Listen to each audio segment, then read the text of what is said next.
Are you a roller coaster aficionado? If yes, this is the right video and it's right up your alley. And if not, no worries, you can still enjoy and have some fun and do so at your own pace. Watch to the end of the video as I explain how 2 epic roller coasters are changing the game for catching thrills at sea.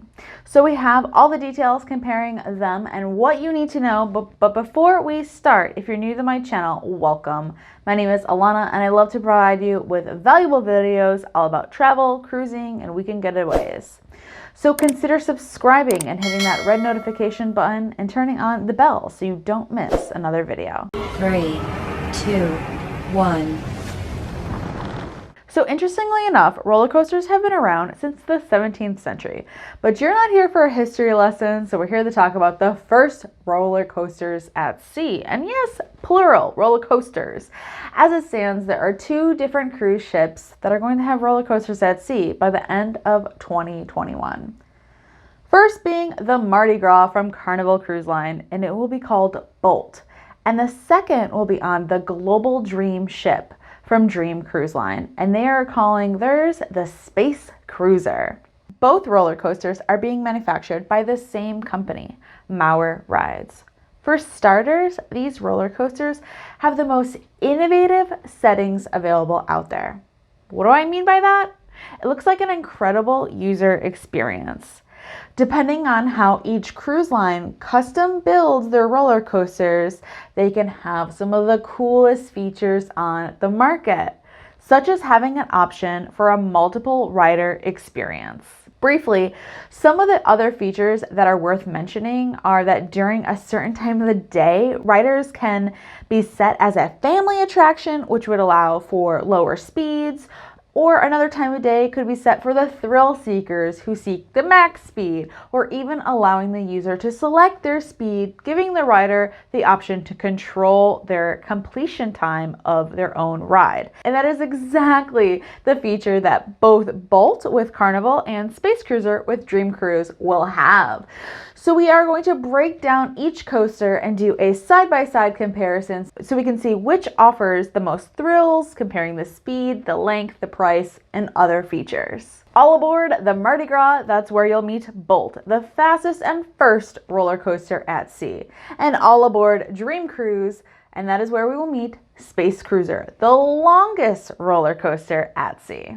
The first and very important question, we are approximately 180 feet above sea level while experiencing all the twists and turns that these roller coasters have to offer. Inquiring minds want to know just how fast do they go. The manufacturer, Maurer Rides, tops the rides at 60 kilometers per hour, which is about 37 miles per hour, and that is just as fast as Big Thunder Mountain at Walt Disney World, for reference if you've ever been.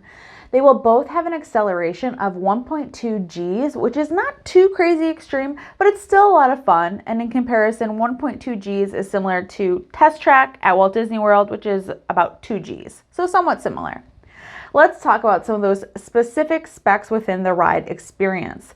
When can we experience some of those unforgettable and unique open-air thrill rides aboard the cruise ships? Bolt aboard Mardi Gras is slated to debut in late 2020.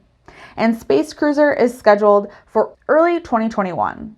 Keep in mind these dates may change due to scheduling delays from the shipyard with everything going on in the world. Now, to experience these thrills during your cruise, are you going to have to hand over your room key and pay additional? It looks like we don't know how much yet, but Carnival has announced that it will cost extra. But if I was to take a guess, I would say maybe $12 to $18, as that is what the Sky Zone is going for the going rates aboard Carnival Panorama.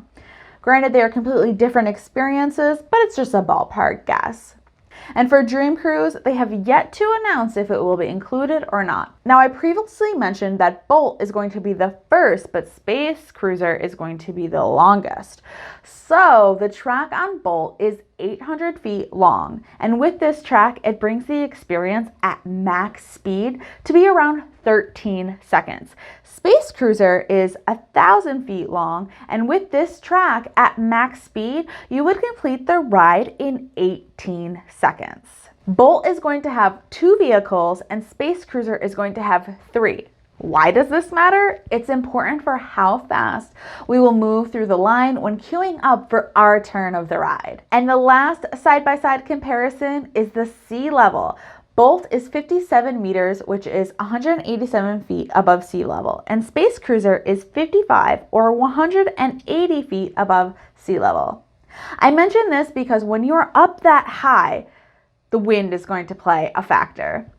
And the manufacturer describes these coasters to be built with 100% traction, more than enough torque, and the best corrosion protection for all parts of the vehicle that is ready to operate even in extreme environmental conditions and high winds. The lightweight construction of the entire ride permits an integration of the ship's structure.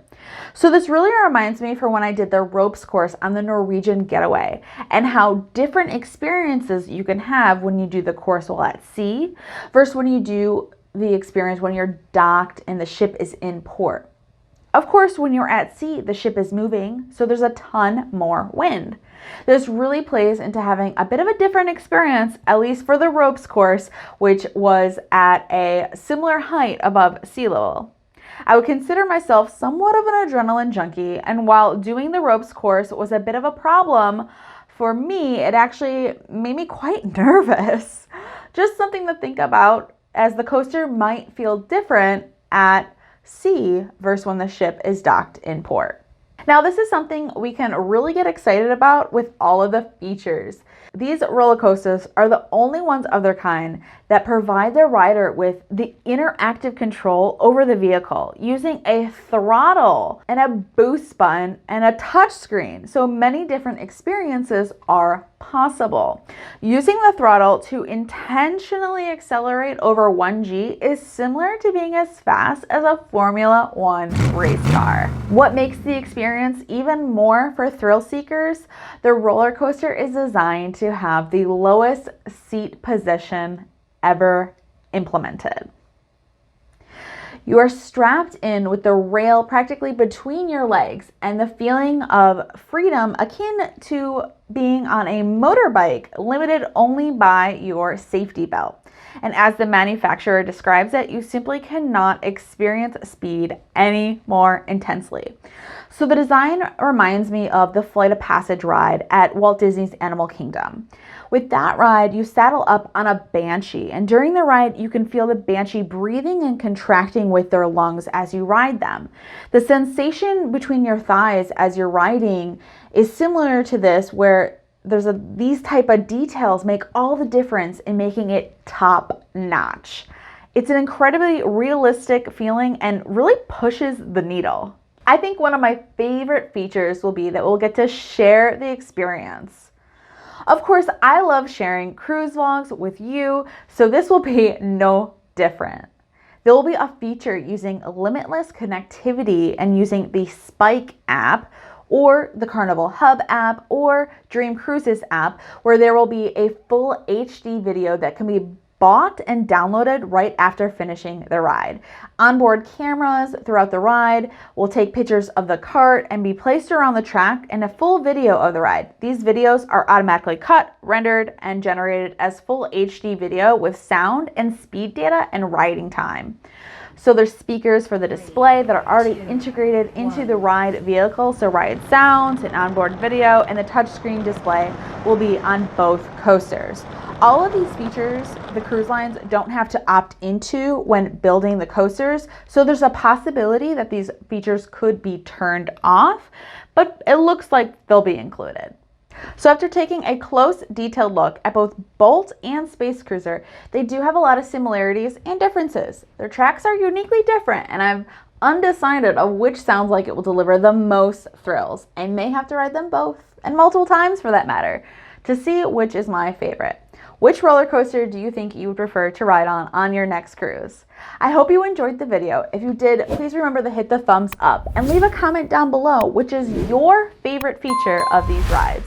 Or do you think they are missing anything? My favorite feature is definitely the cameras and the video. That is going to make my life as a video editor a whole lot easier. Thank you so much for watching. I hope you enjoyed. Check out these other two videos that you may enjoy as well. And until next time, ciao for now.